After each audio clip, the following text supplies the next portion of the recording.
ਅੱਜ ਪੰਜਾਬ ਦੇ ਕੈਬਨਿਟ ਮੰਤਰੀ ਪ੍ਰਗਟ ਸਿੰਘ ਗੁਰਦੁਆਰਾ ਸ਼੍ਰੀ ਕਰਤਾਰਪੁਰ ਸਾਹਿਬ ਨਤਮਸਤਕ ਹੋਣ ਤੋਂ ਬਾਅਦ ਮੀਡੀਆ ਨਾਲ ਗੱਲਬਾਤ ਕਰਦੇ ਹੋਏ ਬੋਲੇ ਕਿ ਉਹ ਬਹੁਤ ਖੁਸ਼ ਨੇ ਕਿ ਉਹ ਗੁਰੂ ਨਗਰੀ ਤੋਂ ਹੋ ਕੇ ਵਾਪਸ ਆਏ ਨੇ। ਨਾਲ ਹੀ ਸਿੱਧੂ ਵੱਲੋਂ ਪਾਕਿਸਤਾਨ ਦੇ ਪ੍ਰਧਾਨ ਮੰਤਰੀ ਇਮਰਾਨ ਖਾਨ ਦੀ ਤਾਰੀਫ ਦੇ ਮੁੱਦੇ ਤੇ ਬੋਲੇ ਕਿ ਭਾਜਪਾ ਬਿਨਾਂ ਮਤਲਬ ਦਾ ਮੁੱਦਾ ਬਣਾ ਰਹੀ ਹੈ। ਜਦੋਂ ਪ੍ਰਧਾਨ ਮੰਤਰੀ ਨਰਿੰਦਰ ਮੋਦੀ ਪਾਕਿਸਤਾਨ ਦੇ ਪ੍ਰਧਾਨ ਮੰਤਰੀ ਨੂੰ ਜੱਫੀ ਪਾਉਂਦੇ ਨੇ ਉਦੋਂ ਸਭ ਠੀਕ ਹੁੰਦਾ ਤੇ ਸਿੱਧੂ ਤੇ ਇਮਰਾਨ ਪੁਰਾਣੇ ਦੋਸਤ ਨੇ। ਉਹਨਾਂ ਨਾਲ ਇਹ ਵੀ ਕਿਹਾ ਕਿ ਅਗਰ ਹਾਕੀ ਦਾ ਕੋਈ ਖਿਡਾਰੀ ਪਾਕਿਸਤਾਨ ਦਾ ਪ੍ਰਧਾਨ ਮੰਤਰੀ ਹੁੰਦਾ ਤਾਂ ਉਹ ਮੇਰਾ ਦੋਸਤ ਹੁੰਦਾ। ਤੇ ਨਾਲ ਹੀ ਕੈਪਟਨ ਅਮਰਿੰਦਰ ਸਿੰਘ ਦੇ ਮੁੱਦੇ ਤੇ ਉਹਨਾਂ ਬੋਲਦੇ ਹੋਏ ਕਿਹਾ ਕਿ ਕੈਪਟਨ ਅਮਰਿੰਦਰ ਸਿੰਘ ਭਾਜਪਾ ਅਤੇ ਅਕਾਲੀ ਦਲ ਸਭ ਰਲੇ ਹੋਏ ਨੇ ਤੇ ਇਹਨਾਂ ਦਾ ਕੋਈ ਵੀ ਸਰੋਕਾਰ ਨਹੀਂ ਹੈ।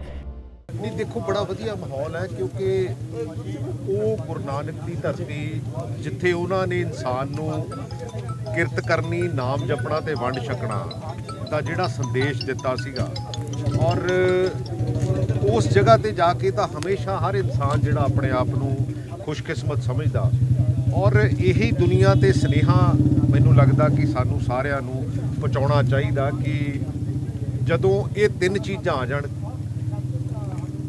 ਕਿਰਤ ਕਰਨੀ, ਨਾਮ ਜਪਣਾ ਤੇ ਵੰਡ ਛਕਣਾ, ਮੈਨੂੰ ਲੱਗਦਾ ਉਹਦੇ ਵਿੱਚ ਇਨਸਾਨੀਅਤ ਦੀ ਔਰ ਜ਼ਿੰਦਗੀ ਦੀ ਸਾਰੀ ਫਿਲਾਸਫੀ ਇਕੱਠੀ ਹੋ ਕੇ ਉਹਦੇ 'ਚ ਆ ਜਾਂਦੀ ਹੈ। ਪ੍ਰਗਟ ਜੀ, ਸਿੱਧੂ ਜੀ ਨੇ ਇੱਕ ਹੋਰ ਕੰਟਰੋਵਰਸ਼ੀਅਲ ਸਟੇਟਮੈਂਟ ਦਿੱਤੀ ਹੈ। ਉੱਥੇ ਜਾਣਿਆ ਹੀ ਕਿਹਾ ਕਿ ਇਮਰਾਨ ਖਾਨ ਮੇਰੇ ਵੱਡੇ ਭਰਾ ਹੈਗੇ, ਉਹਨਾਂ ਨੇ ਮੈਨੂੰ ਬਹੁਤ ਪਿਆਰ ਦਿੱਤਾ ਹੋਇਆ ਤੇ ਉਹਨੂੰ ਕਿਸ ਤਰ੍ਹਾਂ ਦੇਖਦੇ ਹੋ? ਬੀਜੇਪੀ ਨੇ ਵੀ ਅਟੈਕ ਕੀਤਾ, ਕਿਹਾ ਕਿ ਦੇਖੋ ਜੀ ਰਾਹੁਲ ਗਾਂਧੀ ਨੂੰ ਇਹੋ ਬੰਦਾ ਮਿਲਿਆ। ਤਾਂ ਸਰ ਉਸ ਚੀਜ਼ ਨੂੰ ਕਿਸ ਤਰ੍ਹਾਂ ਤੁਸੀਂ ਰਿਐਕਟ ਕਰੋਗੇ ਸਰ? ਪਤਾ ਨਹੀਂ, ਵੈਸੇ ਅਨਫੋਰਚੂਨੇਟ ਪਾਰਟ ਹੈ ਕਿ ਅਸੀਂ ਥੋੜੇ ਦਿਨ ਹੋਏ ਆ ਪਾਕਿਸਤਾਨ ਨਾਲ ਕ੍ਰਿਕਟ ਮੈਚ ਖੇਡ ਕੇ ਹਟੇ ਆ। ਅਸੀਂ ਹੋਰ ਵੀ ਸਪੋਰਟਸ ਟਾਈਜ਼ ਹਮੇਸ਼ਾ ਜਿਹੜੀਆਂ ਉਹ ਡਿਵੈਲਪ ਕਰਨ ਦੀ ਕੋਸ਼ਿਸ਼ ਕਰਦੇ ਆ ਤਾਂ ਕਿ ਇਦਾਂ ਦੀ ਕੜੱਤਣ ਨਾ ਵਧੇ।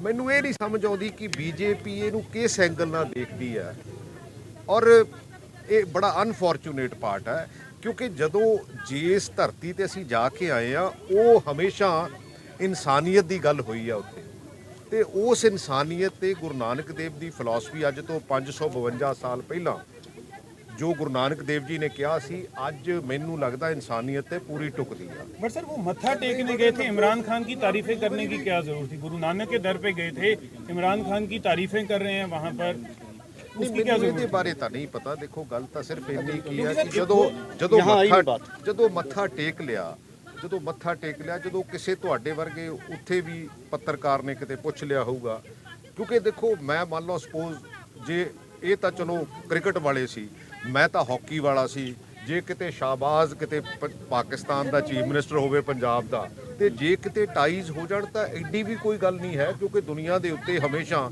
ਮੈਨੂੰ ਤਾਂ ਉਹ ਵੀ ਦਿਨ ਯਾਦ ਹੈ ਜਿੱਦਣ ਬਰਲਿਨ ਦੀ ਜਿਹੜੀ ਦੀਵਾਰ ਹੈ ਉਹ ਦੋਨਾਂ ਦੇਸ਼ ਦੇ ਲੋਕਾਂ ਨੇ ਤੋੜ ਦਿੱਤੀ ਸੀ। ਖੁਸ਼ਹਾਲੀ ਦੀ ਗੱਲ ਹੈ, ਇਨਸਾਨੀਅਤ ਦੀ ਗੱਲ ਹੈ। ਮੈਨੂੰ ਲੱਗਦਾ ਸਾਨੂੰ ਉਹਦੇ ਤੋਂ ਅੱਗੇ ਵਧਣ ਦੀ ਜ਼ਰੂਰਤ ਹੈ। ਸਰ ਕਿੱਦਾਂ ਵੇਖਦੇ ਕਿ ਇਹ ਬਿਆਨਬਾਜ਼ੀ ਕੀਤੀ ਜਾ ਰਹੀ ਕਿਤੇ ਸ਼ੁਰੂ ਹੋ ਗਈ? ਲਾਸਟ ਟਾਈਮ ਵੀ ਜਦੋਂ ਗਏ ਸੀਗੇ ਉਦੋਂ ਵੀ ਉਸੇ ਤਰ੍ਹਾਂ ਟਾਰਗੇਟ ਕੀਤਾ ਗਿਆ, ਅੱਜ ਵੀ ਗਏ ਨੇ, ਅੱਜ ਵੀ ਨਹੀਂ ਮੈਨੂੰ ਲੱਗਦਾ ਇਹੋ ਜੀ ਸਾਨੂੰ ਤਾਂ ਚੰਗੀਆਂ ਚੀਜ਼ਾਂ ਤੇ ਪਹਿਰਾ ਦੇਣ ਦੀ ਜ਼ਰੂਰਤ ਹੈ। ਸਾਨੂੰ ਇਸ਼ੂਜ਼ ਦੀਆਂ ਗੱਲਾਂ ਕਰਨ ਦੀ ਜ਼ਰੂਰਤ ਹੈ। ਹਮੇਸ਼ਾ ਡਾਇਵਰਸ਼ਨ ਹੁੰਦੀ ਆ, ਮੈਂ ਇਹ ਵੀ ਸਮਝਦਾ ਕਿਉਂਕਿ ਦੇਖੋ ਮੀਡੀਆ ਦਾ ਕਿਤੇ ਨਾ ਕਿਤੇ ਇਹਦੇ ਵਿੱਚ, ਕਿਉਂਕਿ ਡੈਮੋਕ੍ਰੇਸੀ ਦਾ ਜਿਹੜਾ ਚੌਥਾ ਪਿਲਰ ਹੈ ਉਹਨੂੰ ਹਮੇਸ਼ਾ ਪੋਜ਼ਿਟਿਵ ਰੋਲ ਪਲੇ ਕਰਨਾ ਚਾਹੀਦਾ ਕਿਉਂਕਿ ਇਹਦੇ ਵਿੱਚੋਂ ਹੀ ਸਾਰਾ ਕੁਝ ਨਿਕਲਦਾ ਹੈਗਾ। ਔਰ ਮੈਨੂੰ ਨਹੀਂ ਲੱਗਦਾ ਕਿਉਂਕਿ ਸਾਡੀ ਇੰਪਲੋਇਮੈਂਟ ਕਿੱਥੇ ਹੈਗੀ ਆ ਸਾਡੇ ਪਿਛਲੇ ਸਮੇਂ ਦੇ ਵਿੱਚ, ਕਿਉਂਕਿ ਮੈਂ ਸਮਝਦਾ ਮੋਦੀ ਜੀ ਨੇ ਜਿਹੜੇ ਆਹ 3 ਕਾਨੂੰਨ ਵਾਪਸ ਲਏ ਆ, ਫਿਰ ਵੀ ਮੈਂ ਕਹਿੰਦਾ 1 ਸਾਲ ਬਾਅਦ ਚਾਹੇ 700 ਕਿਸਾਨਾਂ ਦੀ ਉਹਦੇ ਵਿੱਚ ਸ਼ਹਾਦਤ ਹੋਈ ਆ,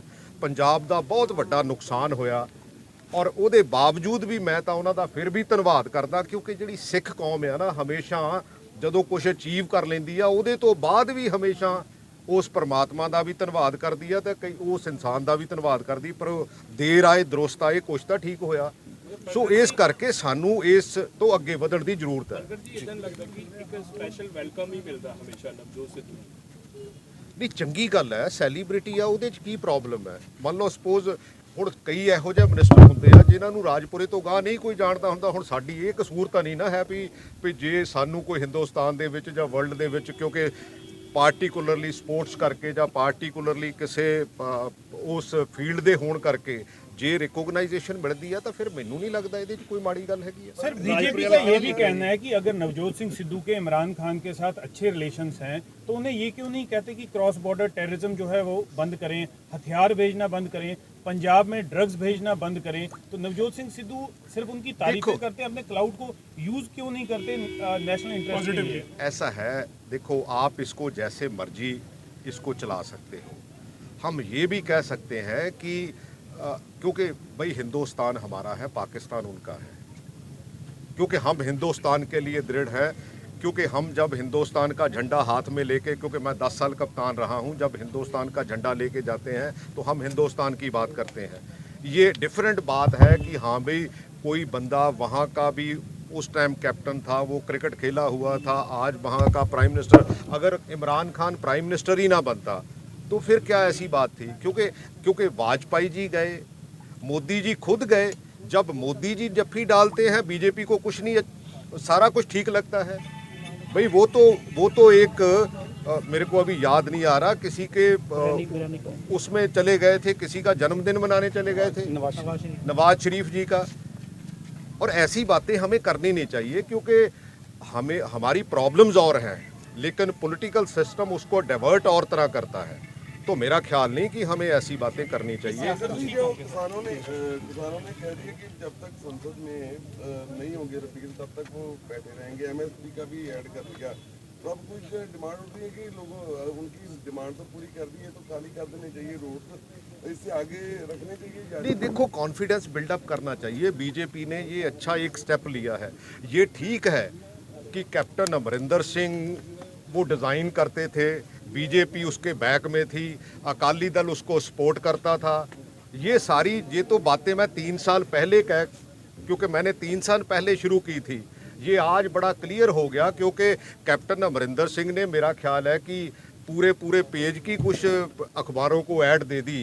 तो मेरा ख्याल है कि ये पूरा डिज़ाइन था। ये दूसरी बात है कि डिज़ाइन ये पहले नंगा हो गया, डिज़ाइन लोगों के सामने पहले आ गया। नहीं तो कैप्टन अमरिंदर सिंह ने यही करना था। बीजेपी, अकाली दल और कैप्टन अमरिंदर सिंह ये साथ साथ ही डिज़ाइन करते थे।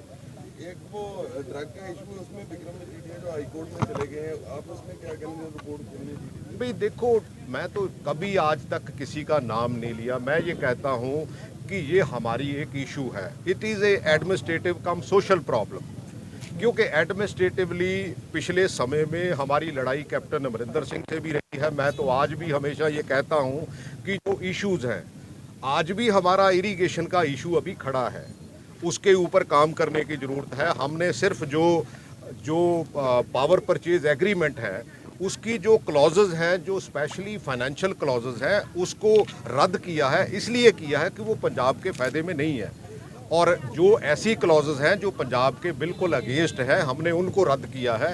और आने वाले समय में, क्योंकि ऐसा नहीं हो सकता कि पंजाब को हम फाइनेंशियली इतना नीचे ले जाएं और पंजाब का बहुत बड़ा नुकसान हो। ਪ੍ਰਗਟ ਜੀ, ਹੁਣ ਕੈਪਟਨ ਅਮਰਿੰਦਰ ਸਿੰਘ ਜਿਹੜੇ ਨੇ ਉਹ ਕਾਂਗਰਸ ਦੇ ਸਾਹਮਣੇ ਚੁਣੌਤੀ ਪੇਸ਼ ਕਰਨਗੇ ਬੀਜੇਪੀ ਦੇ ਨਾਲ ਸੀਟ ਸ਼ੇਅਰਿੰਗ ਕਰਕੇ ਆ ਰਹੇ ਨੇ। इसमें अनड्यू ये ट्रिब्यूनल वो नहीं है। बेसिकली तो हमने इसको, जो अथॉरिटी है उसको भेजा है, भी हमारे साथ ये जाती हुई है, इसको रिव्यू करके पिछले 6 साल की परफॉर्मेंस देख के उसको रिव्यू करो, ताकि पंजाब का नुकसान ना हो। सर, जिस दिन सीएम गए नवजोत सिंह सिद्धू नहीं थे, आज नवजोत सिंह सिद्धू गए हैं, डेप्यूटी सीएम जो हैं वो नहीं गए, कैसे क्या ये? नहीं, ऐसी कोई बात नहीं है यार। जिसको भी टाइम मिला, जिसको भी चांस मिला, मान लो सपोज मेरे भी कुछ फंक्शन थे, लेकिन मैंने ये महसूस किया कि हाँ भी मेरे को वहाँ जाना चाहिए, जो गुरु नानक, जहाँ से गुरु नानक फ़िलासफ़ी शुरू होती है, वहाँ जाना चाहिए। मैंने विज़िट किया और वहाँ अपना रिगार्ड पे किया है। और मेरा ख्याल है कि ये फ़िलासफ़ी दुनिया में आज की तारीख में,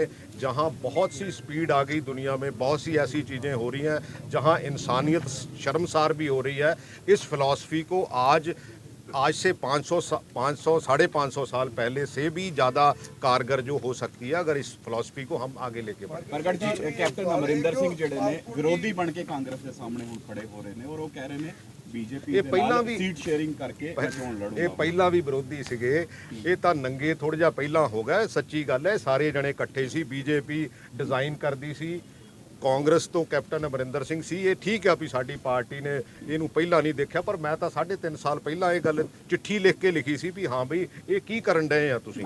ਕਿਉਂਕਿ ਤੁਹਾਨੂੰ ਯਾਦ ਹੋਣਾ ਮੈਂ ਉਦੋਂ ਵੀ ਪਿੱਛੇ ਲੈ ਜਾਂਦਾ ਜਦੋਂ ਹਰਜੀਤ ਸਿੰਘ ਸੱਜਣ ਆਏ ਸੀ ਹਿੰਦੁਸਤਾਨ ਦੇ ਵਿੱਚ। ਹਿੰਦੁਸਤਾਨ ਦੀ ਸਰਕਾਰ ਨੇ ਉਹਨਾਂ ਨੂੰ ਤਿੰਨੇ ਫੋਰਸਿਸ ਦਾ ਗਾਰਡ ਆਫ ਆਨਰ ਦਿੱਤਾ ਸੀ।